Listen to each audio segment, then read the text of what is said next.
Zakaj ta forum, zakaj ta tema? Predvsem zato, ker je na področju migracij slovenska politika v glavnem brez vizij in načrtov, ki bi presegali ukrepe namenjene varovanju državne meje. V javnosti so migranti in migrantke predstavljeni kot dobro organizirana invazivna vojska in tako jih obravnava tudi politika. Razprave in predlogi, ki presegajo varnostni diskurs, so marginalizirani. Drugačne politike v tem, recimo temu izrednem stanju, naj ne bi bile možne. Danes bomo zato z gostami razpravljati, kako v bistvu normalizirati stanje na področju migracij. Kakšne politike so nujne in potrebne za to? Kako v bistvu prispevati k uveljavljanju utopije pravične družbe in človekovih pravic? Med nami lepo pozdravljam današnje govorke, in sicer bom začel na desni, Iza Thaler iz iniciative Infokolpa, Biserka Sinčić iz Urada Vlade za migracije in integracijo migrantov, Marina Pušič-Hacin iz institucije, kjer trenutno smo, torej ZRC SAZU, Inštitut za slovensko izseljenstvo in migracije, Katarina Brvar-Strnad iz Pravno-informacijskega centra nevladnih organizacij in pa Vlasta Janošič iz Mirovnega inštituta. Lepo pozdravljene. Naj povem, da smo si zelo prizadevali, da bi na današnji forum pritegnili tudi predstavnika ali predstavnico Ministrstva za notranje zadeve, vendar žal neuspešno. Namreč Ministrstvo za notranje zadeve je pri nas krovno za ustvarjanje politike na področju migracij, kar v bistvu indikativno kaže, kako mi v tej državi na migracije gledamo, torej predvsem kot na varnostni problem. Pa bi za začetek morda šli na zahodno-balkansko migrantsko pot. Iza Thaler, pri vas v Infokolpa ste pripravili zelo pomembno študijo, kjer ste dokazali pushbacke migrantov na Hrvaško in iz Hrvaške v Bosno in Hercegovino. Torej, ki si tudi sama bila veliko na terenu, pa me zanima, kakšni so vtisi, kakšno je trenutno stanje in ali se je po objavi vaše študije kaj spremenilo? Torej, naša iniciativa zdaj že več kot leto dni zelo od blizu spremlja, kaj se dogaja na balkanski begunski poti, ki trenutno, se pravi, zadnje 2 leti poteka preko Bosne in Hercegovine, odkoder poskušajo migranti nadaljevati svojo pot proti Evropi, preko Hrvaške in Slovenije. Mi smo v tem poročilu ugotovili, da hrvaška in slovenska policija sistematično kršita človekove pravice migrantov, izvajajo tako imenovane pushbacke, kar pomeni, da v bistvu ljudi kolektivno izganjajo čez mejo, kljub temu, da zaprosijo za mednarodno zaščito. To je pač prepovedano z mednarodnim pravom, ker v momentu, ko oseba izrazi namero, da želi vložiti prošnjo za mednarodno zaščito, ali ko pokaže, da je preganjana, jim policija to omogočiti, vključi se zakon o mednarodni zaščiti in te osebe se ne smejo izročiti drugi državi, razen po nekih drugih postopkih. To pa se vse izvaja v bistvu brez nekih legalnih postopkov, še posebej na hrvaški strani, kjer so migranti tudi redno obvrženi brutalnemu nasilju, kar je tudi v zadnjih mesecih prišlo do medije. In odkar so mi maja objavili to poročilo, se v bistvu situacija sploh še slabša. Predvsem se tudi slabša situacija na terenu v Bosni. Tam je trenutno v podatkih OZN približno 7500 migrantov. 1. oktobra je bil tam predstavnik OZN, se pravi posebni poročevalec za človekove pravice migrantov in je tudi izvedel monitoring. Ugotovil je, da so razmere v nekaterih kampih, kjer prebivajo migranti nečloveške, se pravi, predvsem je izpostavil kamp Kučjak. Večina ljudi se pač nahaja v tem Bosansko-Bosanskem kantonu, ki je blizu meje z Hrvaško, ravno z namenom, da bi nadaljevala to svojo pot, ampak redno so vrnjeni nazaj v Bosno. In tudi Tudi pred 2 tednoma smo bili z našo skupino na terenu in smo recimo del dneva smo preživeli pred eno samo organizirano ambulanto, kjer v bistvu nek prostovoljec v imenu Pixi vsakodnevno nudi pomoč, zdravstveno pomoč migrantom in tam smo videli migrante, kako pripešačijo pač obdolčeni z polomljenimi rokami, zločinami, zgarjami, z podobnimi problemi, pač nazaj v nekaj Hrvaško, potem ko je hrvaška policija spet uredila zeleno, potem jih ta pisana skrbi. Grejo nazaj v recimo Camp Mirat ali pa pač spijo zunaj in čez nekaj dni ponovno izkusijo srečo. Spoznali so ljudi, ki so to pot poskušali že 15 let. Zdaj, konkretno, naša policija pri tem sodeluje predvsem tako, da migranti izgledajo Hrvaško. Ja, naša policija se pravi ujame migrante pač na poti, večinoma gredo peš skozi gozd, poskušajo se ogibati policiji, ogromno je nekih tehničnih ovir, se pravi od dronov do helikopterjev, ki po noči svetijo, potem toplotnih kamer na slovensko-hrvaški meji, kot se vemo tudi žica, ograja, pa potem tudi reka Kolpa, v kateri se je lansko leto utopilo 12 migrantov. In potem, ja, se pravi, se poskušajo izogibati lokalno prebivalstvo in policiji, zaradi tega, ker vejo, da če bodo prijeti strani policije, ne bodo dobili mednarodne zaščite, ampak bodo verjetno izgnani nazaj na Hrvaško. Poskušamo pa ugotoviti, kakšne vzorce se to dogaja, zaradi tega, ker nekateri ljudje vseeno so spuščeni v azilni postopek.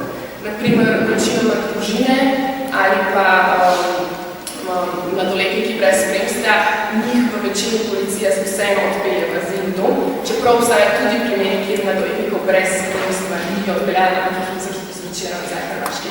Obenem pa tudi bi morala Slovenija bi se glede na vse poročila in medijev in nevladnih organizacij morala zavedati, kaj Hrvaška počne s temi ljudmi in zato tudi sprejeti odgovornost. Mi smo pisali tako novinarska vprašanja na Ministrstvu za notranje zadeve, kot tudi v enapravnem postopku uveljavljanja, da bi morala Slovenija to vedeti, ker tudi po Evropskem pravu človekovih pravic mora bi stvari preverjati, pa se zmeraj enako odzovela, da je Hrvaška članica Evropske unije in da torej spoštuje evropsko pravo. Zdaj, čisto na kratko, kako si v bistvu razlagaš to, da ne samo z vašim poročilom, tudi z recimo novinarji so raziskali te primere, tudi druge institucije so se oglasile, ampak ni neke reakcije, ne strani Evropske unije, ne recimo, da bi kakšne države v bistvu obsodile ta ravnanja ali pa zahtevale spoštovanje človekovih pravic. Ja, za nas, mi smo mnenja, da to pač ni naključena, da se to dogaja. Se pravi, da Evropska unija v bistvu načrtno izvaja pritisk na te okolne države, na različnimi represivnimi politikami, pač odvračajo ljudi od prehajanja meje Evropske. To se dogaja tako v Sredozemskem morju, kjer se je ta politika Evropske unije od reševanja ljudi pred leti obrnila v odvračanje njih nazaj v Libijo in enako se dogaja tudi na Balkanski poti. To se pa vidi tudi recimo skozi tokove financiranja. Evropska unija podaja ogromno milijone denarja tako Hrvaški kot Sloveniji in Bosni za nakup te tehnične opreme, s katerimi potem dobijo migrante. Ok, hvala. Za enkrat, zdaj na eni strani imamo torej migrante in begunci, ki se jih skuša nekako nasilno zadržati zunaj naših meja. Na drugi strani pa imamo v bistvu še več migrantov, ki so v našo državo vabljeni, Marina Vučković, mislim delovne migrante. Kako odgovorna je naša država, naša politika pri upravljanju delovne migracije? Pri upravljanju delovne migracije imamo pravzaprav situacijo, ko je tudi Ministrstvo za notranje zadeve, ki ki pač uveljavlja normativo prehajanja, možnosti prehajanja meje, vpleteno še ministrstvo za delo, kjer mu dovoljuje delni primat uravnavanja zadev, zaposlovanja in je situacija malce drugačna. Čeprav pravzaprav znotraj migracijske situacije pri nas je relativno kaotična in glavni problem, ki ga osebno vidim, je, da ljudi delimo na različne populacije. Ljudi so naši odločevalci, kako naj temu rečem, začeli deliti na različne populacije glede na razlog, ki je človeka pripeljal do tega, da je zaposlil svojo državo. In lahko govorimo celo o isti državi, da ima reč Turčija. Če človek iz Turčije k nam pride z namenom, da bi iskal zaščito in prosto bi imeli kot nedokumentiran migrant, se ga obravnava, kot da se ga trg dela ne tiče. Po drugi strani, istočasno je lahko nekdo prišel in se zaposlil, pa mogoče prihajate iz istega kraja, ne? In absurd, ki ga jaz osebno tukaj vidim, da ga pravzaprav preskok problem, ko ljudi delimo po populacijah, ne pa po na vse zadnje tudi potrebah, ki jih imamo, je, da človeka, ki nedokumentirano prestopi slovensko mejo, ne preizprašamo o njegovih veščinah, ne glede na to, da mi pravzaprav delavce potrebujemo. Mi vemo, kakšna je trenutna situacija, vemo, kakšna je demografska situacija, vemo potrebe na trgu dela, pa pravzaprav, če ljudje ne odidejo iz svojih držav, iz pravih razlogov, jih postavimo v neke škatle, bokse, kjer niti ne pomislimo, da morda pa sabo nosijo neke veščine, ki jih mi trenutno potrebujemo. Se pravi, ti preklopi med, seveda imamo tukaj potem še te podnebne selivce, ki predstavljajo v tej nesrečni predstavi o ljudeh, kako jih mi delimo. Pogosto se recimo na ministrstvu za delo, pa tudi na Zavodu za zaposlovanje govori o tem, da je tako imenovani balkanski bazen prazen, ne pomisli pa se, da je balkanski bazen poln, ker je tam ogromno ljudi, ki bi z veseljem prišli in upravljali v Sloveniji kako delo. Tudi ti, ki imajo mednarodno zaščito, status mednarodne zaščite, bi se z veseljem prej kot v 9 mestih vključili v trg dela, če bi jim ni dovolili.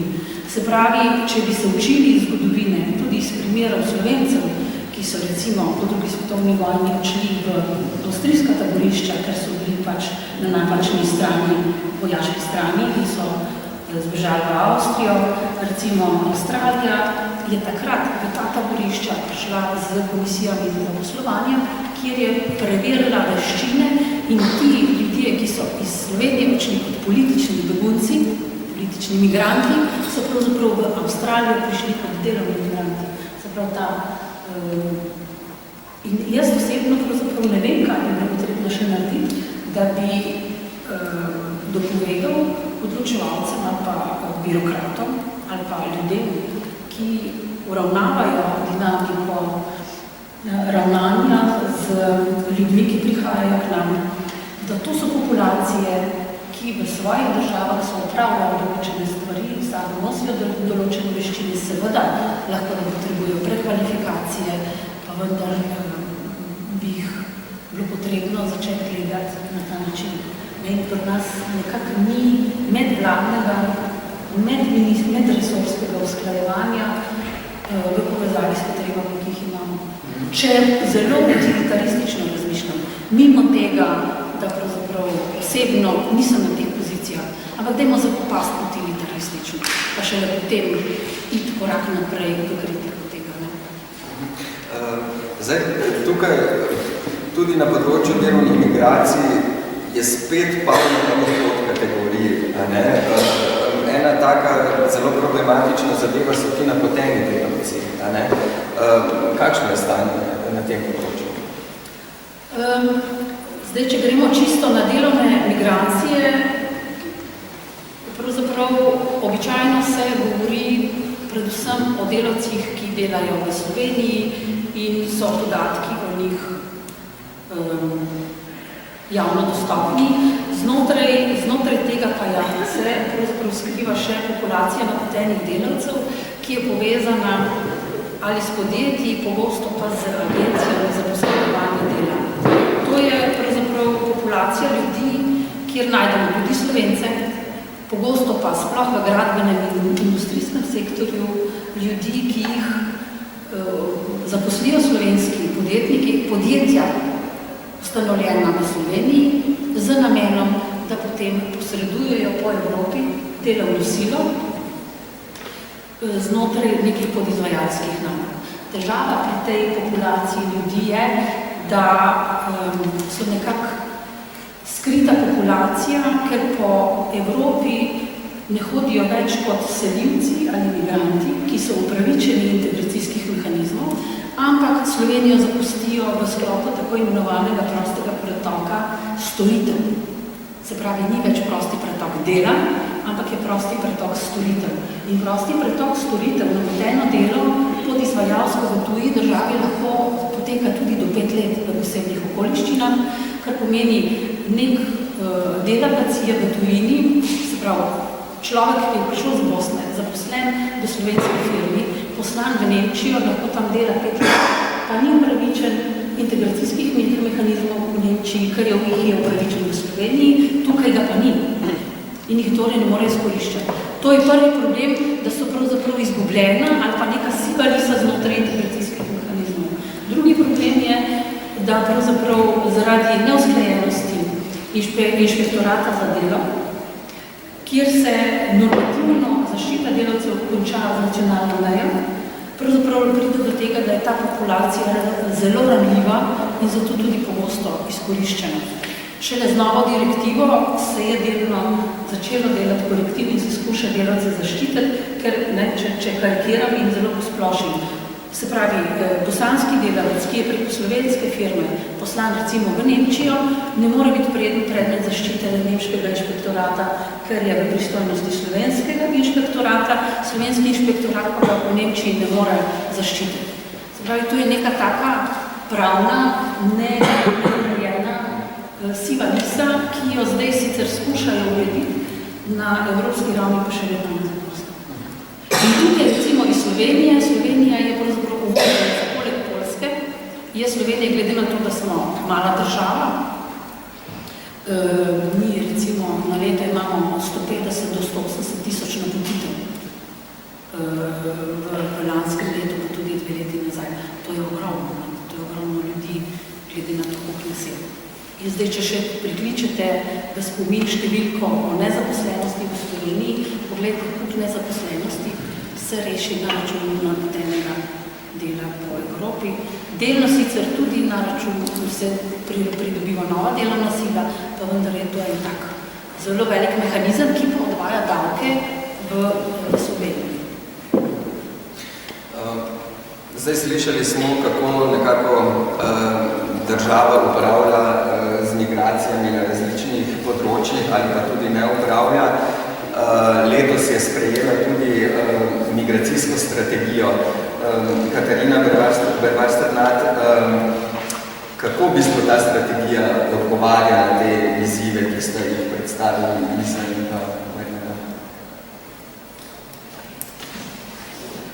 Ja, strategija je vedno precej splošen dokument, ki je lahko dobro implementiran, ali pa ostaja prazen. Tako da v bistvu zdaj tisto, kar je zapisano načeloma, nekako odgovarja, ali pa vsaj v določeni meri sledi tistemu, kar smo pričakovali, ampak seveda naslednji koraki so pa tisti, ki nam bodo dali odgovor na to, ali je seveda vlada s tem mislila resno, kako resno in kako hitro. In tukaj je seveda tisto, kjer pogrešamo neko ročnost, neko jasnost.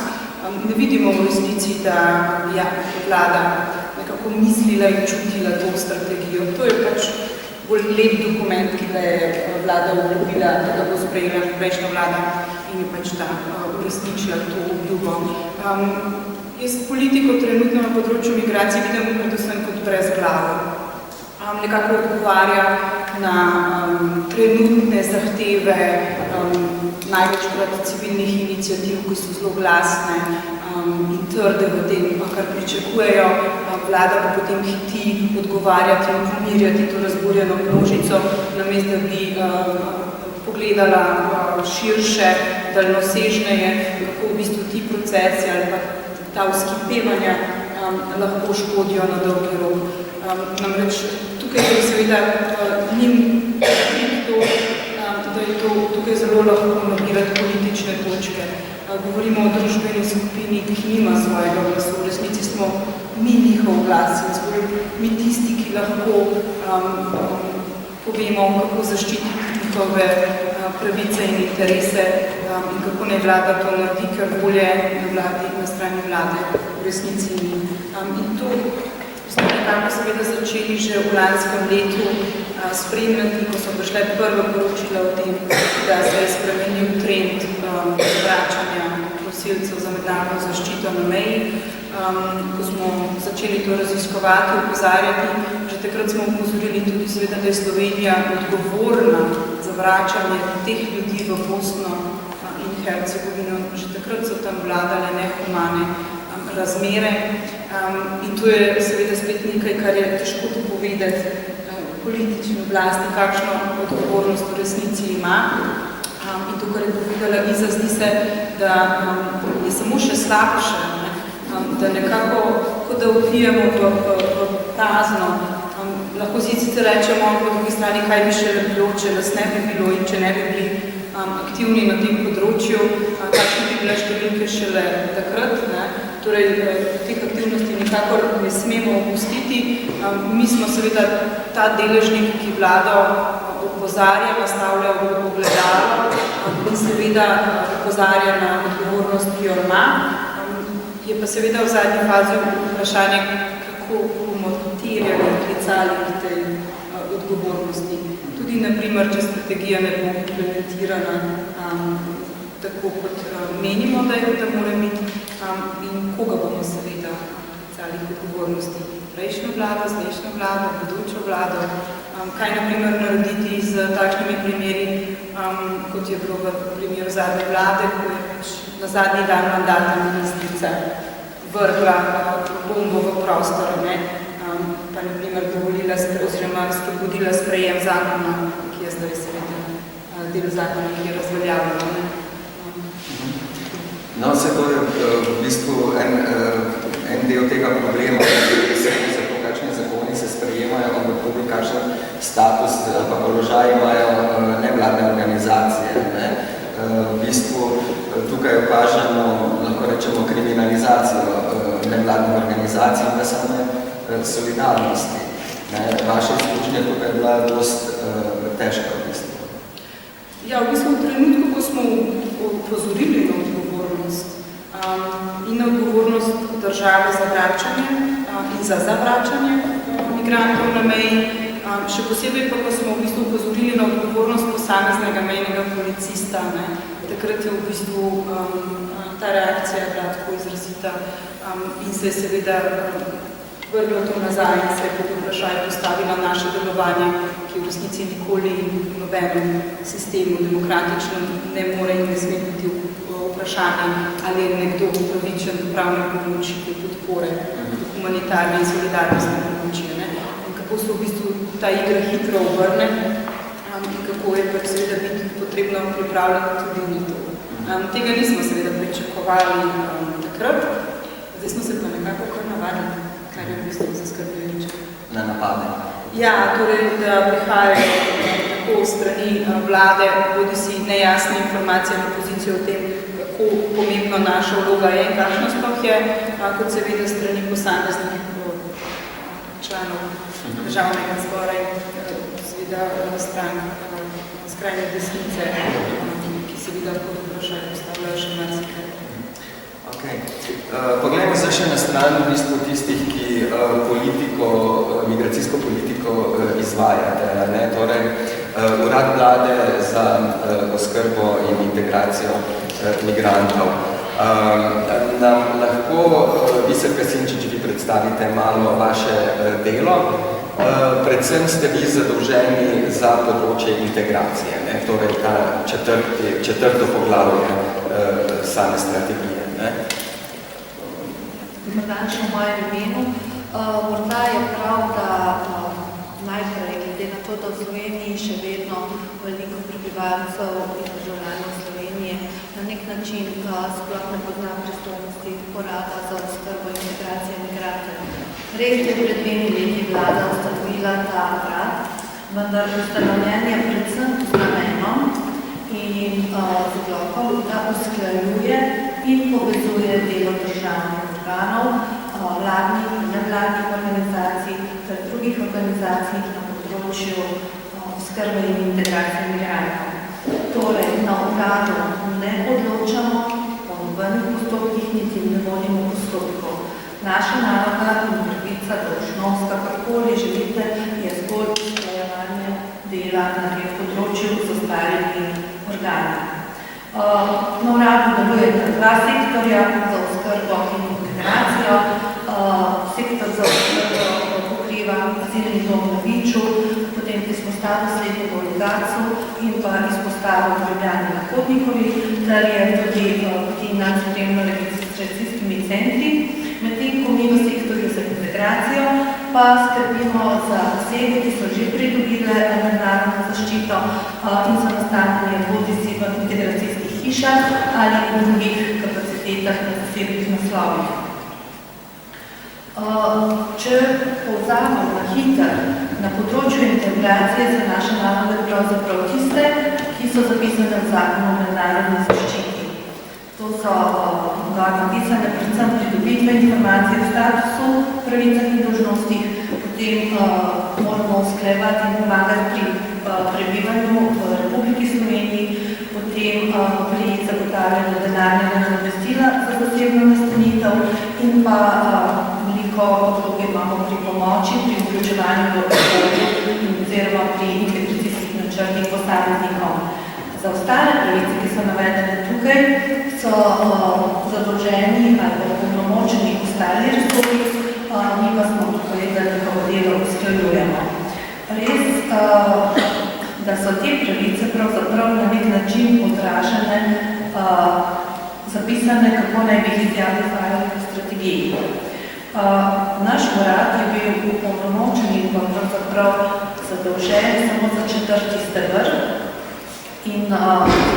steber, v katerem smo, kot sem povedala, zadolženi predvsem za aktivnosti na področju integracije.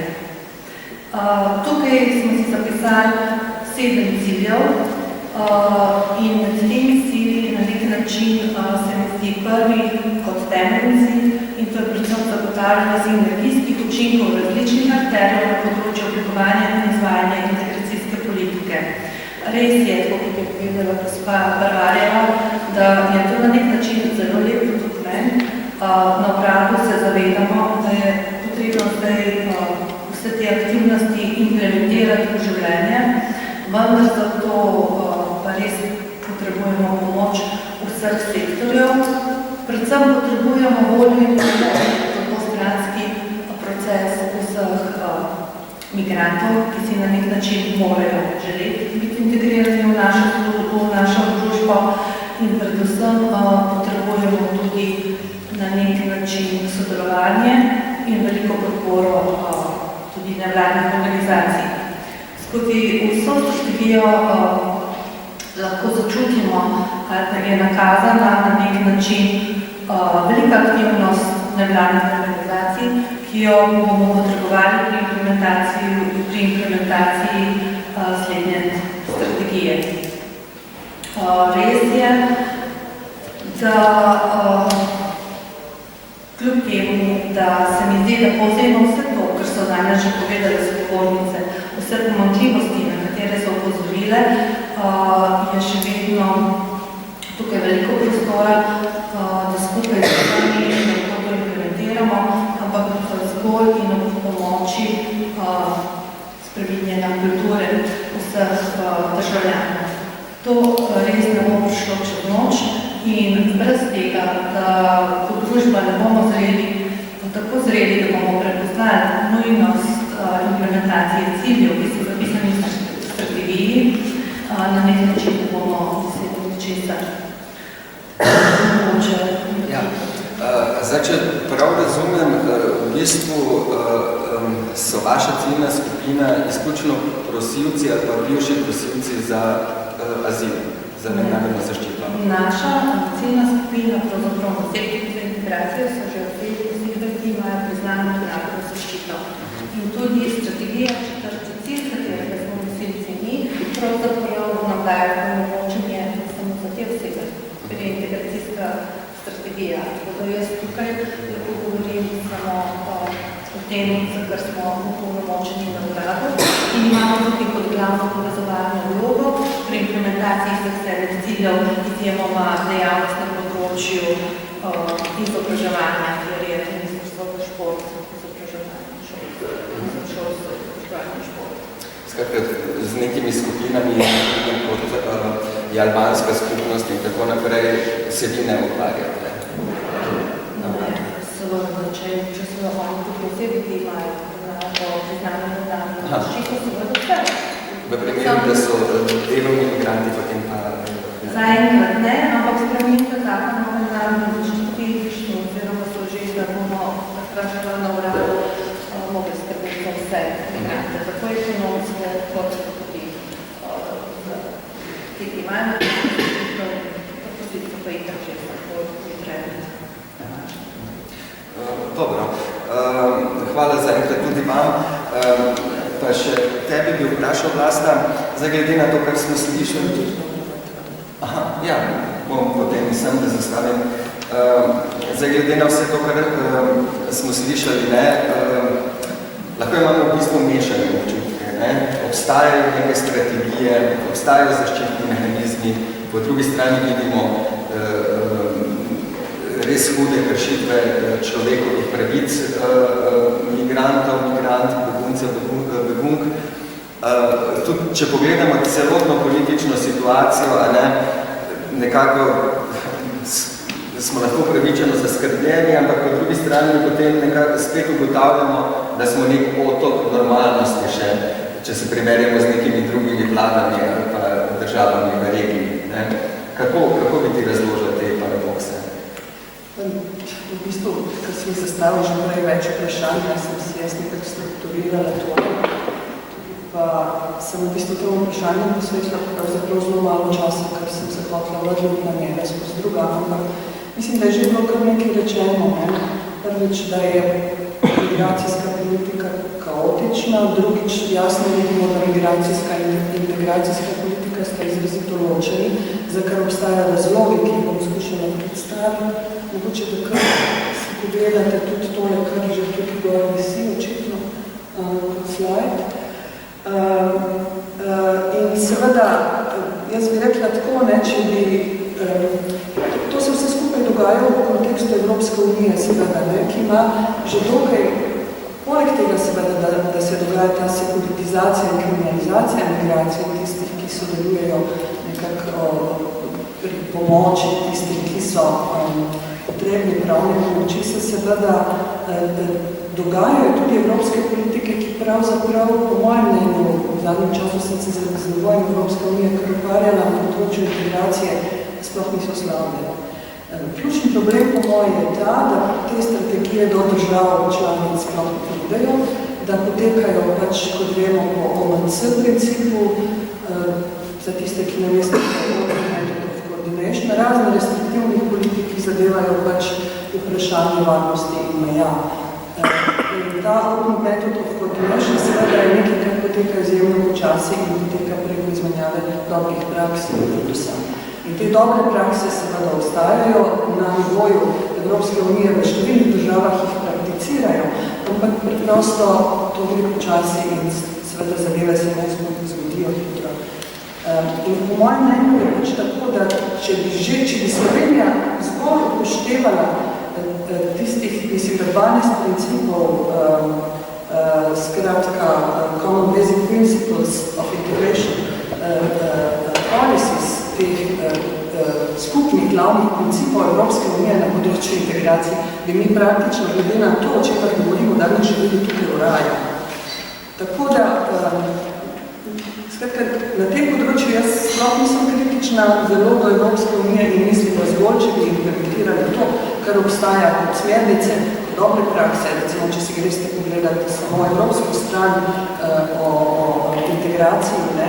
Če si pogledate, jaz v tem ne vidim problema. Ne? Integracija, ne? Kaj pa mejni režim in vse ostalo? Pa mogoče bi v meni nekaj povedala pozneje. Ne? Jaz bi rekla tako, ne?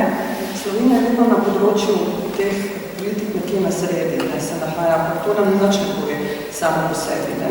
Prej na nek način si sugeriral, ne, da pač obstaja neka brezpilišnost na meni, ne, ko gre za ljudi, ki dobesedno nimajo ničesar. Ne. In treba je povedati, da ta brezbližnost se ne pojavi kar tako, da ima neko zgodovino, da je posledica dalj časa trajajočih procesov in mislim, da gotovo ne moramo reči, da je bilo prebivalstvo Slovenije kot celota leta 1991 ali pa 92 brezbrižno do beguncev iz nekdanje Jugoslavije, celo nasprotno. Bilo je izjemno solidarno. Ne? In naše vprašanje je, kako je mogoče, da smo prišli od tam do tukaj, kjer smo. In zdaj študije, s katerimi razpolagamo, so pokazali, pač, da je do nje prišlo kot posledica javnih politik in diskurza odgovornih predstavnikov ljudstva. In to se je zgodilo postopno. Skratka, kultura dialoga ljudstva se je spremenila tako, da je politika spremenila kulturo. Skratka, kultura se je spremenila tako, da je dejansko politika spremenila svojo lastno kulturo najprej. Ne? Tako da tega Slovenija Cuer je vodil zelo dolg proces. In tisto, kar imate zdaj tukaj zgore, na kar po moje zelo upravičeno opozarjajo, in o tem bi še nekaj pozneje rekla, na kar opozarjajo analitiki migracijskih in integracijskih politik, so predvsem politične in pravne kategorizacije, ki predstavljajo te osnovne policy frames, okvire politik in so osnova za način, kako bodo imigranti obravnavani. Hkrati potem predstavljajo tudi osnovo, ne samo za to, kako bodo obravnavani, ampak tudi osnovo, in to poudarja, za percepcijo in diskurs o migrantih v javnem mnenju in v medijih.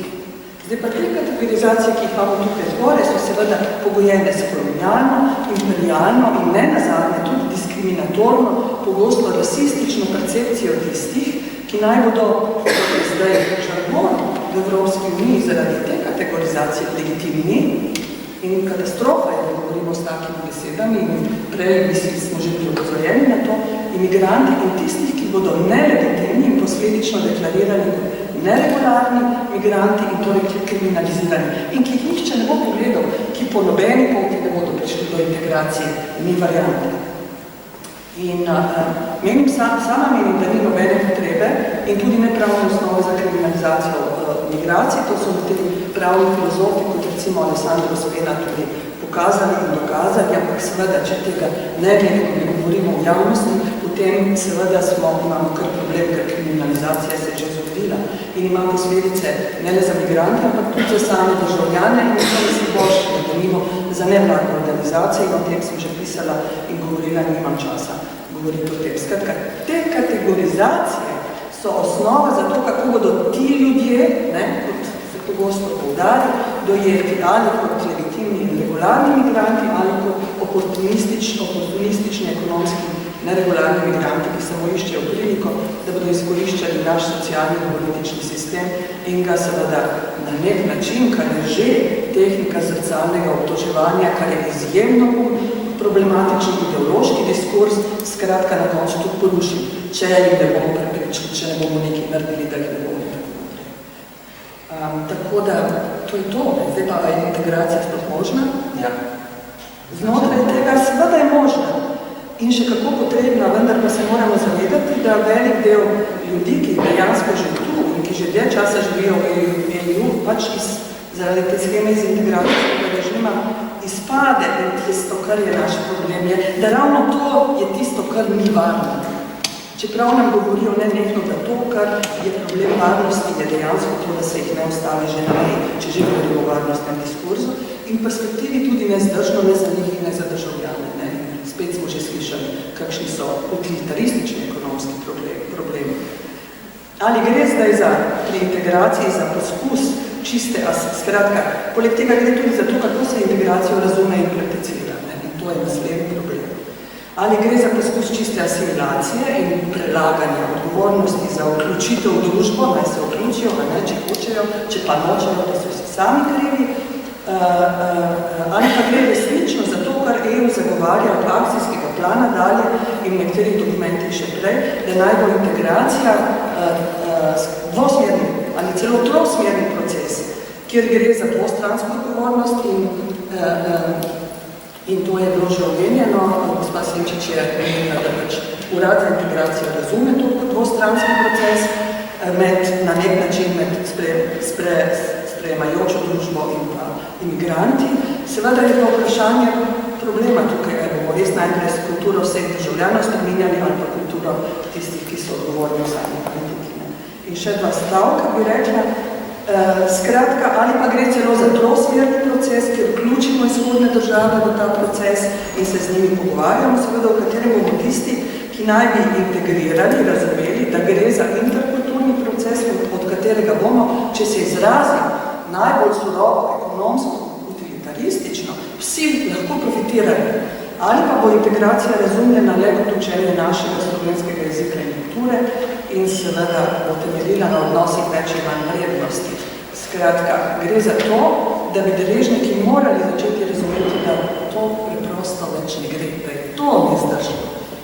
In vemo, da so v Sloveniji precejšnji koraki narejeni, da nimo na področju izobraževanja, ki ga EU danes vse bolj razume in tukaj se mi zdi, da je eno špranje, skozi katero lahko stopimo v razumevanje pomena integracije, predvsem skozi svoje izobraževanje se mi zdi, ki ga EU danes, če ga ne pogleda dokumente, to, kar je bilo sproducirano recimo v zadnjih 5 letih, razume kot absolutno pravico, predvsem otrok in to ne glede na status. In to zadnji dokumenti vse bolj poudarjajo, ki pa v Sloveniji, seveda recimo na srednjem šolstvu, pa postavlja se vprašanje, kako so te pravice izvedene v primeru otrok, ki imajo mednarodno zaščito, skratka, ali pa nimajo, recimo, in so tukaj neregularni migranti, kako je ta pravica pri nas in še marsikje drugje realizirana.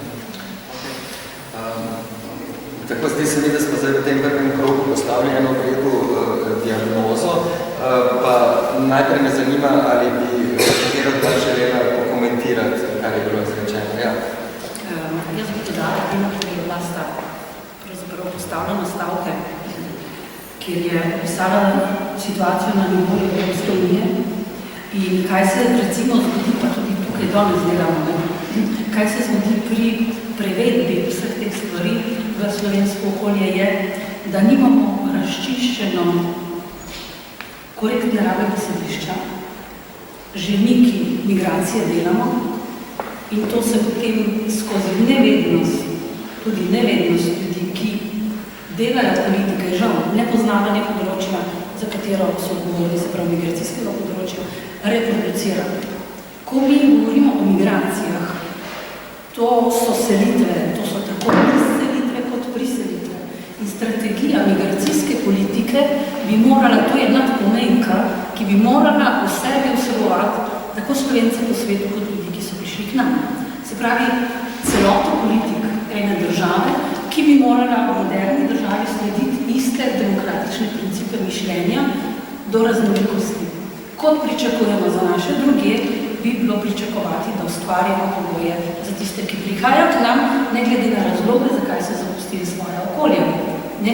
Tako ali drugače, ko pridejo k nam v integracijskem pomenu besede, ko jih sprejmemo, ko jim dovolimo, da prestopijo to mejo in jih morda vprasim, ko jih sprejmemo, ne glede na razloge, zakaj so prišli, morajo biti podvrženi isti integracijskim možnostim. Ker pravzaprav integracija je proces, ki poteka v povezavi s potrebami ljudi v novem okolju in edina potreba, ki od tega odstopa kot poseben primer, so ranljive skupine maltretiranih ljudi, ki v novem okolju potrebujejo neke dodatne obravnave zaradi psihosomatskih stresov in tako naprej. To je edini razlog, da določeno populacijo znotraj razmišljanja integracije posebej obravnavaš in ne podpreš. In problem migracije in niti integracije ne razumemo, ker v strategiji je integracija, je integracija v 4. stebru opredeljena zgolj kot proces, ki se nanaša na osebe z mednarodno zaščito, se to je odgovornost kreatorja, ne narobe razumeti, mislim, da to je zelo v redu, kar je nastalo, vendar je prekratko in je nekorektno. Narobe je uporabni kategorijalni aparat. To je priseljenska strategija. To ni migracijska. To je priseljenska strategija, ki delno se dotika vprašanj izseljevanja ali povratništva. In potem integracija je zreducirana samo na osebe z mednarodno zaščito. Ljudje, ki prihajajo sem zaradi dela, so izpuščeni, čeprav Ministrstvo za izobraževanje že leta izvaja programe in uspešne integracijske postopke, učitelji so fantastični, kaj na terenu se delajo, pa vendar v to strategijo niso vključeni. Pa tudi državljani drugih evropskih držav, in to skoraj, tako rekoč v nobeni evropski državi, to vidimo pri tem, recimo, pri In to je problem, če govorimo o politikah, o strategiji naše države. Kaotičnost, nobene koordinacije, medresorska neusklajenost, pravzaprav imamo neke vrste feudalni sistem med političnimi akterji, kjer si je vsak svoj feud vzel in ga ne zanima onkraj meja. In imamo in je težko koordinirati takšno področje in vam želim vso srečo. Upam, da vam bo uspelo in upam, da slej kot prej pravzaprav gremo korak naprej in stvari zastavimo tako, kot jih je potrebno zastaviti, da bomo funkcionirali. In znotraj tega pravzaprav so nedokumentirani prihodi zelo pomembni, vendar pa po številkah so to najmanj številni pojavi in imamo v tisoče ljudi, ki so prišli k nam, ki jih potrebujemo. Mi migrante potrebujemo, naše gospodarstvo jih potrebuje. Mi nismo humanitarna država, ki pomaga in smo dobri in smo ne vem kaj. Mi jih rabimo in že nekajkrat v zgodovini smo delavce uvažali. Zato je naše gospodarstvo preživelo. In pravzaprav bi morali utilitaristično izhajati iz tega, da čisto zares pravzaprav mi ljudi potrebujemo, tudi zdaj jih uvažajo. Tudi zdaj jih uvažamo, podjetniki jih uvažajo. Brez kakršne koli odgovornosti za integracijo življenja ljudi v okolje. Naši podjetniki niso soodgovorni za integracijske procese, pa bi morali biti. Primeri držav v Evropi kažejo, kako pravzaprav lokalne skupnosti zaradi pravilnih politik lahko koordinirajo vse akterje v lokalni skupnosti in vsi so soodgovorni za prišleke, da se integrirajo v okolje. Morda sem na kratko, da prave, da ta strategija se nanaša na vse, ne samo za osebe, samo en cilj se specifično... Ta stebr. Samo en cilj, ki se nanaša na nejavno za specifične ostale, se tudi na vse migrante. Ampak samo, jaz nekako sem v naravi pozitivno oseba, kratek čas deliti, kar je urad za ukvarjanje teh področju, pa vsem, če tako laično lahko rečem, vidim nekaj premike, vsaj v tem, da je vlada, slovenska vlada, prvič naredila neko strategijo, nek dokument, neke nastavke in prvič nikoli ni bilo še vedno najboljše, ampak vsaj nekaj je zapisano kljub temu, da vem, da vi čutite pomankanje oziroma, da bi bil to življenje, da bi bilo implementirano, ampak ne nazadnje je šele dokument, ki je bil v juliju sprejet in je to zelo kratek čas. In res je, potrebna je koordinacija, povezati sodelovanje. Sem mogoče, če gremo s pozitivnim pristopom, se je Katarina bo lahko povedala, nekaj stvari se pa že poznajo, da so udejanjeni, tako je ta orientacijski načrt, mnoge pripombe nevladnih organizacij pri pripravi tega stebra, o tem govorim, smo upoštevali, kako je tudi ta orientacijski načrt, zdaj krajši iz 3 mesecev na 1 mesec in velja za vse kategorije migrantov. Potem se trudimo, da bi se čuti pomankanje teh prevajalcev, poznavanje, da bi sprejeli poteka ta nacionalna poklicna kvalifikacija kulturnega mediatorja. Vse to so morda malenkosti, ampak jaz pri tem vidim, da to so pa ključne zadeve, da se sploh bomo razumeli, da bomo lahko začeli sploh implementirati pa dejanje postave zadeve. Na področju šolstva ste sami rekli, so že izjemni primeri teh, kako glede na to, kako so že začetnice in nadaljevalnice na področju, tako pripravljalnice in nadaljevalnice. Tako da neki premiki so vedno preprečasni za vse nas, ampak tudi samo jaz mislim, da se poznajo neke male začetne aktivnosti, ki so se res začele že pred zapisom strategija, morda imajo pa zdaj podlago, da mnogi resori lahko tudi to udejanjijo, ker pravzaprav brez pravne podlage nek aparat državni ne spravljava. Nekako smo že prišli na področje iskanja nekih rešitev ali pa tudi dobrih pristopov, dobrih praks povezavi z migracijami, pa veliko se mi zdi je bilo zapovedanega o integraciji. Še vedno pa zelo malo, kako spremeniti migracijski režim, kaj je pravzaprav z mejo, ne, kjer se dogajajo stvari, ki jih je opisala recimo Iza. Ne. Pa mogoče ti poveš, kako ste se ti zdaj lotili uveljavljanja pravic migrantov in migrantov? Ja, torej, seveda že več kot eno leto izvajamo neke vrste civilni nadzor. Izvajali smo ga preko telefonske številke, na katero so poklicali migranti, ko so prišli na ozemlje Republike Slovenije in tako smo zaznali, da se tudi tukaj nahaja. Te postavke, o katerih sem prej govorila, v bistvu pomenijo, da je oseba, kot primer policija, pač popolni oblasti represivnih organov in nima nobene možnosti komunikacije z zunanjim svetom, niti nihče ne ve, da je ta oseba tam. In zato je tako težko nadzirati, kaj se tam dogaja. Ampak take vrste civilni nadzor ni prinesel želenih rezultatov, tako da v bistvu, se pravi, ministrstvo za notranje zadeve še zmeraj zanika te prakse. Zato smo mi mnenja, da bi morali vzpostaviti nek dejanski civilni nadzor, ki bi ga z nekim zakonom vzpostavila vlada, recimo s kamerami na policijskih postajah, oziroma kamerami tam policisti, ali pa s tem, da so neki pripadniki civilne družbe ves čas fizično prisotni pri teh postopkih, da se pravi, odrinijo te neki dvomi, čeprav smo prepričani, da se dogajajo te hude kršitve. Ampak pač naj vlada to dokaže, glede na to, da se nekako obrne dokazno breme, kadar imajo oni popolni nadzor nad osebo v takem postopku.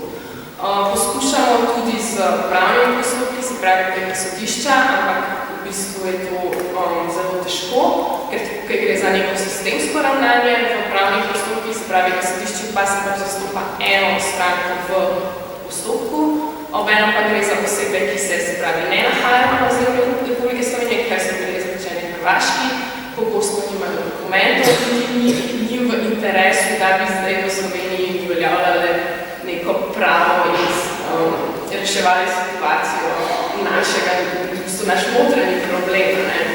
Seveda je njihov cilj to, da pribežijo na varnost in pač tam ustvari neko normalno življenje. Tako nasplošno bi pa rekla, da je pač ključno, da se migracije nehajo obravnavati kot varnostno vprašanje, ampak da se na eni strani zagotovi legalne in varne poti v Evropo za ljudi, na drugi strani pa, da se ljudem, ki se že nahajajo v Evropi, omogoči njihova neka samolegalizacija. V Evropi obstaja ogromno ljudi, ki pač potujejo znotraj nje in nekako poskušajo preživeti brez kakršnih papirjev in posledično pravic. Teh ljudi ne bi bilo po različnih ocenah več milijonov in tem ljudem je treba omogočiti, da pač postanejo neki polnopravni pripadniki naše družbe. Šele pol lahko govorimo o njihovi integraciji in tako dalje. Tem ljudem se jim recimo reče samo papije pogosto. Bi pa mogoče sam predstavlja to, da to, kar mi govorimo, v bistvu niso utopije. Recimo po prvi svetovni vojni je Društvo narodov vzpostavilo Nansenov potni list, če poznate. To je bil potni list, ki so ga izdali za 450,000 ljudi, ljudi brez državljanstva, brez možnosti, da bi prišli do papirjev in jim na tak način omogočili, da se realizirajo, čeprav jaz ne imam pravda tega izraza. In jaz mislim, da če Evropa se dejansko odločila, da želi tako politiko voditi, to popolnoma mogoče in ima za to dovolj resursov, tako finančnih kot drugih, ampak ko smo že ugotavljali, večini politikov pač to ni v interesu, tako da je situacija drugačna. Ja, vsekakor gre za temo, ki skoraj nikomor ne prinaša političnih točk, razen mogoče skrajnim desničarjem pa desnim populistom. Katarina, bo pravzaprav uveljavljanje pravne države, mehanizmov pravne države nekako nas pripeljalo do spoštovanja človekovih pravic migrantov. Ja, vsi bi si želeli... In pokol pa vlaga že tudi tožbe. Ja, vsi bi si želeli, da obstaja pravni postopek, skozi katerega lahko nekaj takega naslovimo in odpravimo. Ampak, kar v bistvu ugotavljamo, je najprej, da ni za vsa ta vprašanja ustreznih obstoječih pravnih postopkov. Drugo je pa ta velika dilema, kako speljati cel postopek do konca, brez tveganja. To so dejanski zagate. Ljudje odhajajo ali pa niso pripravljeni, nimajo moči, če sem bolj korektna, da bi se v te postopke spuščali. Izjemno težko je slediti tem in zelo težko je potem vlagati pravna sredstva. Jaz sem zelo vesela, da je Infopol pa aktivna na tem področju. Mi poskušamo tudi na druge načine prijeti vse te postopke, bodi si skozi sodelovanje s specializiranim državnim tožilstvom, z varuhom človekovih pravic, ker včasih je v bistvu odgovor v vseh teh usporednih pritiskih, ne morda samo v enem pravnem sredstvu ali pa večjih. Ampak tudi, na primer, vprašanje umeščenosti teh bilateralnih sporazumov o vračanju oseb na Hrvaško znotraj prava EU. To je spet eno bolj zapleteno pravno vprašanje, kako načeti sploh obstoj ali uporabo teh sporazumov znotraj prava EU, ko ni predvideno ne pravno sredstvo, ne pravna pomoč, ko v bistvu ni posebej zaščitene novoletniki brez spremstva. Pa vendar se v tem sistemu tudi dnevno uporablja na več tisoč ljudi. Tako da izzivov je res veliko in tako kot lahko na eni strani pač raziskujemo in uporabljamo pravna sredstva, in po drugi strani izjemno pomembno, da izpostavljamo politično odgovornost tistih, ki te politike sprejemajo, tistih, ki te ukrepe in politike izvajajo in v resnici, tako kot sem že prej povedala, vseh tistih, ki na terenu dnevno pripovedujejo ljudem, da v Sloveniji ni azila, da so azilne kapacitete polne ali jim zagotavljajo, da jih pegajo v azilni dom v Ljubljano, pa v resnici končajo na Hrvaškem. In tukaj, jaz ne vem, ali tukaj gre za pomanjkanje te politične in pravne tradicije pri delovanju tega sistema, v katerem zdaj živimo, da se posamezniki zavedamo odgovornosti, ki jo nosimo, ko odločamo o pravici nekoga, ali bomo dovolili vstopiti v azilni sistem ali ne. Jaz mislim, da vsi bi morali za tresočo roko, s tresočim glasom in z izjemno skrbnostjo pretehtati, to govorim seveda o policiji na meji, ki to izvaja, in se podpisati pod vsak papir, s katerim se nekoga vrne. Begunec ni begunec nekdo, ki je pravni sistem pravi, da ima takšno kategorijo. In pravico do azila, zaprosti do mednarodno zaščito, je včasih vprašanje življenja in smrti. In ne samo v izvorni državi, ampak na poti nazaj v Bosno. In to je treba poudarjati, to odgovornost vseh, ki na nek način sodelujejo v izvajanju teh politik, odvračanje od mej in bahanje s tem, koliko ljudi je vrnenih nazaj na Hrvaško.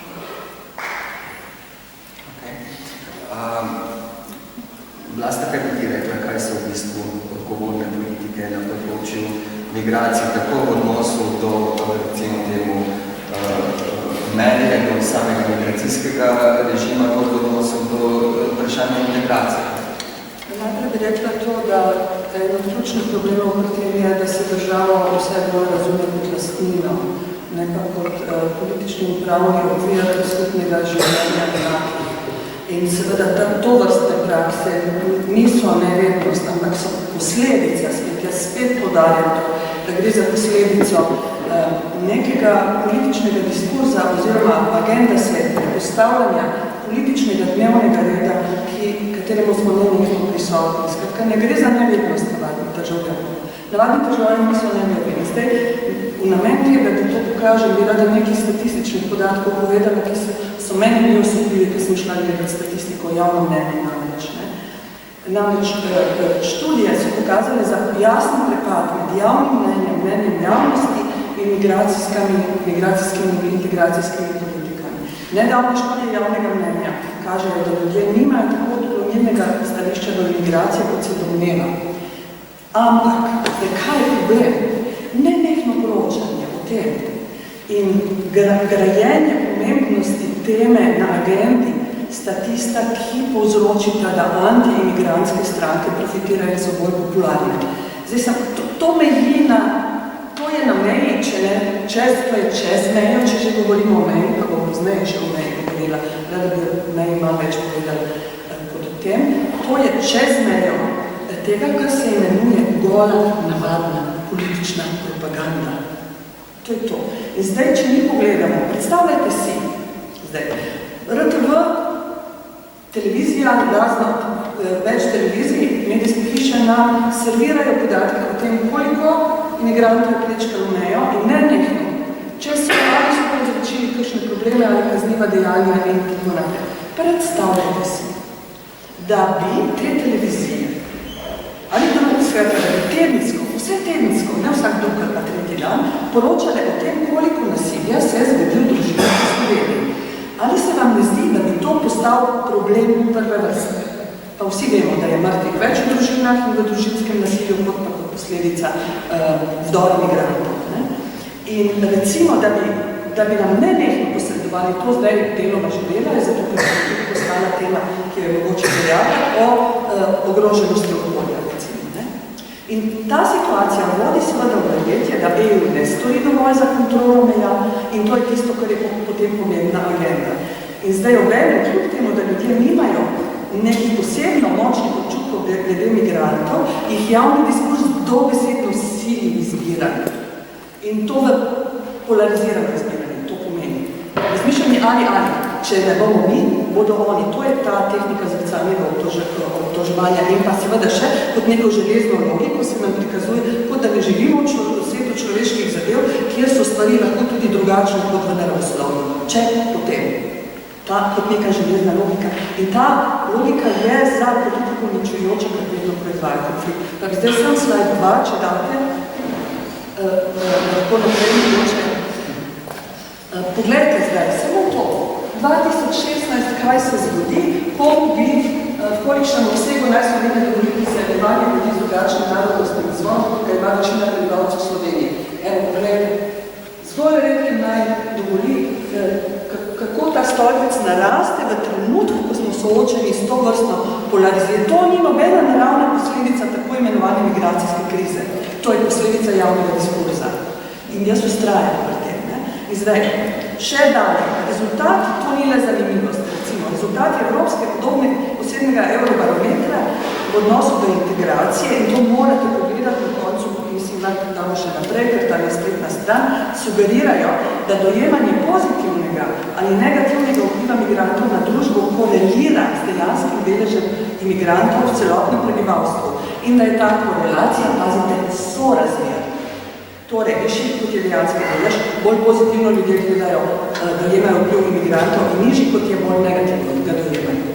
In zdaj, da nas se to prikazuje kot obratno, kot da ljudje silijo politike, da sprejemajo takšne politike kot so. To je navadna laž, to je navadno zavajanje javnosti. In zdaj, v veliko evropskih držav v večini obstaja percepcija, da je odstotek imigrantov veliko višji kot pa dejansko je. Prav ta Eurobarometer kaže, da si EU državljani v svojih predstavah precej zvišujejo delež. V povprečju je to EU napihovanje v razmerju 1:2,3. Skratka, cela Evropa napihne delež imigrantov v Evropi, če je od 2,3-krat več dojemajo v svojih glavah, kot jih je v resnici. Ampak to je evropsko povprečje in točno na njega Slovenija. Pomembno je to tudi, da nimo tisti z nižjo izobrazbo težijo k zviševanju tega deleža, hkrati pa obstajajo podobne napačne predstave glede števila neregularnih migrantov. Najbolj primer je na Slovaškem, kjer je razmerje 14-krat več napihnejo, najmanj pa mislim, da je na Švedskem. In tako dalje, lahko bi še naštevala, mislim, da me imaš dovolj zdaj, ampak recimo, če omenim še samo to, samo 33% respondentov popolnoma pozitivno dojema vpliv imigrantov na družbo, 29% popolnoma negativno, medtem ko na Švedskem je delež respondentov znotraj popolnoma pozitivnega dojemanja 76%. Skratka, interpretacija teh podatkov, skratka, to bi rada podarila. Skratka, gre za to, da je izjemno pomembno, da politike temeljijo na dejstvih. Ampak in da tisti, ki jih predlagajo in izvajajo, razumejo, skratka, da so oni tisti, ki tako rekoč krmilijo javno mnenje in ne obratno. In jaz mislim, da je skrajni čas, da o tem jasno in glasno in nenehno govorimo zaradi tega, ker gre za podobno situacijo, kot se govorijo recimo zanikovanje podnebnih sprememb. Tudi to je zanikovanje dejstev in tukaj moramo končno enkrat uporabiti dejstva in pokazati, kakšna propaganda na tem področju dejansko poteka. Ali pa poročanje o vokovih in medvedih zadnje poletje. Nisi pa povedala, kar se tiče same meje. Spomnim se, par let nazaj si na eni okrogli mizi zakrivala odprte meje, to v času te tako imenovane begunske krize. Takrat sem rekla, da moramo misliti odprte meje, ampak jaz na to vprašanje nimam enoznačnega odgovora. Jaz imam relativno konzervativni odgovor, pa mislim, da smo vsi danes konzervativno ljudi. Jaz ne vidim nobene možne revolucije, ki bi lahko merila na spremembo celotnega migrantskega režima, to se rekel. In tudi ne vidim, kako bi lahko revolucija skozi to potekala. Jaz mislim, da pa mogoče bi nekih 5 točk sem predstavila, pa mogoče bi kdo prej še govoril o tem, kako si jaz predstavljam, da bi morali izgledati migracijske politike. Ne? Mislim, da lahko poskusimo misliti znotraj surovih objektivnih danosti. Znotraj tega, da smo soočeni z dvojno državo, kot bi rekel Ernst Frankl, to pomeni, da imamo 2 pravna sistema, en pravni sistem za tiste, ki so člani in regulirane, stopnjevane pravne sisteme, ki govorijo po kategorizacijah, ki smo jih videli. In glede na to, mislim, da je izjemno pomembno, da razumemo, kje se nahajamo in kaj je možno, kaj lahko naredimo. Vse bo še priložnost verjetno potem, da Ne vem, če mi ne daš, da odgovorim na vprašanje. Zelo smo že čez čas, no, tako da bi še... Jaz bi nekaj o meji radi povedali. Tako je samo izzivo, kar že izzivamo. Ne vem, zakaj bi vedno rekli, da je razmislek o potrebi meja konzervativni. Morda je razmislek o potrebi meja znotraj globalnega interesa kapitala liberalen, ker morda lahko obstaja situacija, ko so meje, trenutne nacionalne, še edini branik pred močnim globalnim kapitalom z vidika pravic posameznika. To je samo in je to potem mogoče z vidika zaščite pravic, lahko liberalno. To je samo en vidik. Mislim, da ne razumemo svobode gibanja, da je to problem. Mislim, da ne razumemo tega, da in ta zagata, s tem smo soočeni, je pač v tem, da je odprta meja kontradikcijo in adjekto, potem več ni meja. Skratka, ukinimo meje.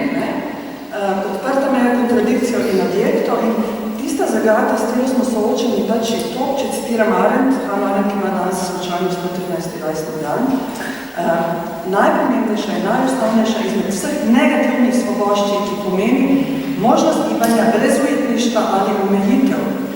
Od začetka ustanovitve modernih držav in proglasitve svoboščin. Ampak zdaj problem je v tem, da če je svoboda kdaj obstajala kot otipljiva realnost, je vedno obstajala kot omejena. In tu je zdaj seveda vprašanje meje. Vse je bila izvirno, in to moramo videti, deklarirana kot svoboda gibanja znotraj določenega teritorija. Nikdar ni bila izven. Tako da pač država, ki zagotavlja civilne pravice in svoboščine na nek način, še vedno v globalni skupnosti držav funkcionira kot nek otoček v puščavi.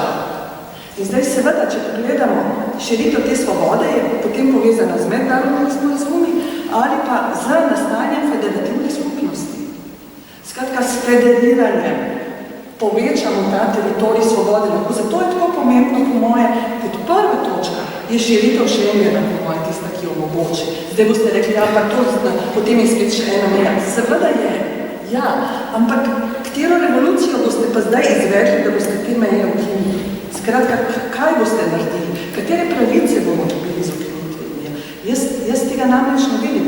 Jaz dejansko vidim, da država ima funkcijo te zaščite in tisti, pač, mi smo seveda soočeni z etičnim problemom, kot zagovornike enakosti vseh ljudi v spričo teh vseh globalnih migracij, ki se dogajajo.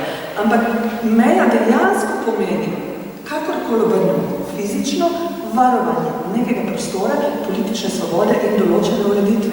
In to seveda lahko razumemo tako pozitivno, kot negativno. Lahko rečemo, ne rabimo države in meje, ali pa lahko rečemo, dajmo to državo potrditi, dajmo narediti bolj pravično, dajmo omogočiti, da bo ta pravičnost nalezljiva, da se bo federirala. Recimo, da se ustanovijo neka območja teritorijalna, kjer bo več pravic in svoboščin. Nikdar, po moje, se ne bo zgodilo to globalno. Jaz tega ne verjamem. Marina?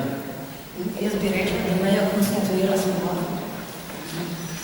Brez meje ni svoboda.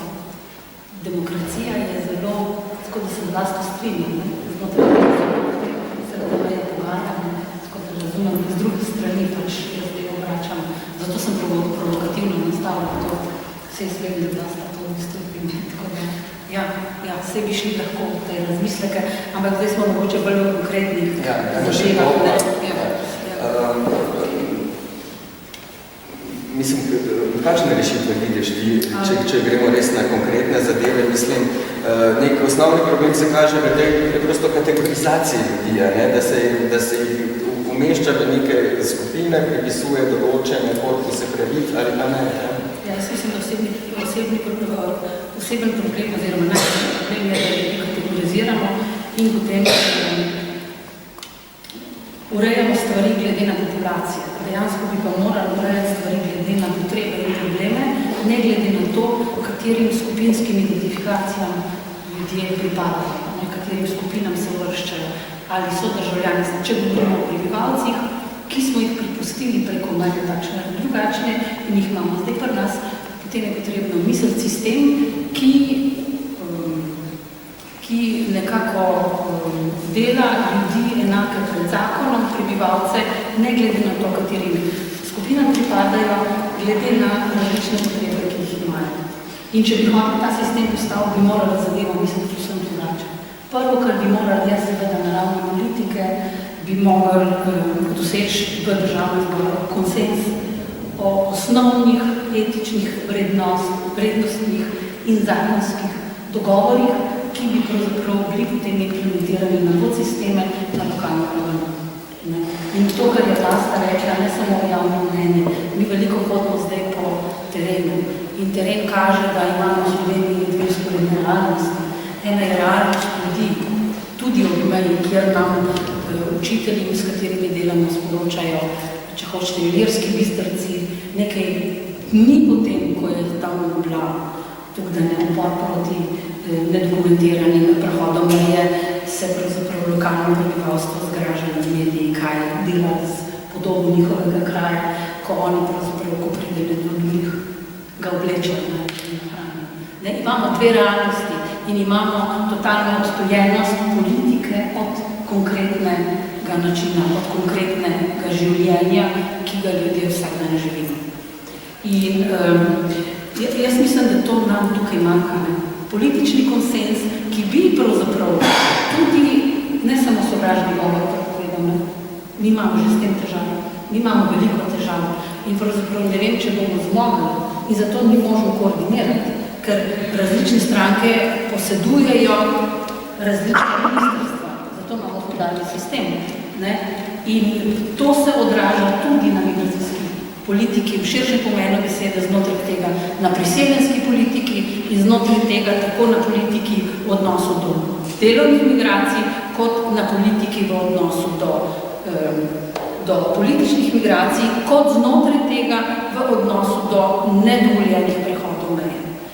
In že mi bi morali zelo paziti, kako besedišče uporabljamo, ker besedišče, besede konstruirajo družbene relacije. In se strinjam, da je zelo pomembno, da naredimo prvi korak. Vendar je potrebno zelo opozarjati na nepravilno rabo besed, ker drugače skonstruiramo družbene odnose, ki so ujeti v metodološki nacionalizem oziroma diskurzivni nacionalizem, ki za sabo na nezavedni ravni vzpostavlja diskriminatorno držo do prišlekov in poveličevanje naših ljudi, ki so odhajali v tujino. Že samo z nepravilno rabo pojma. Priseljenci so imigranti, izseljenci so emigranti, vsi skupaj so migranti oziroma človek je hkrati imigrant in emigrant. Priseljenci in izseljenci, odvisno s katere strani ga gledaš.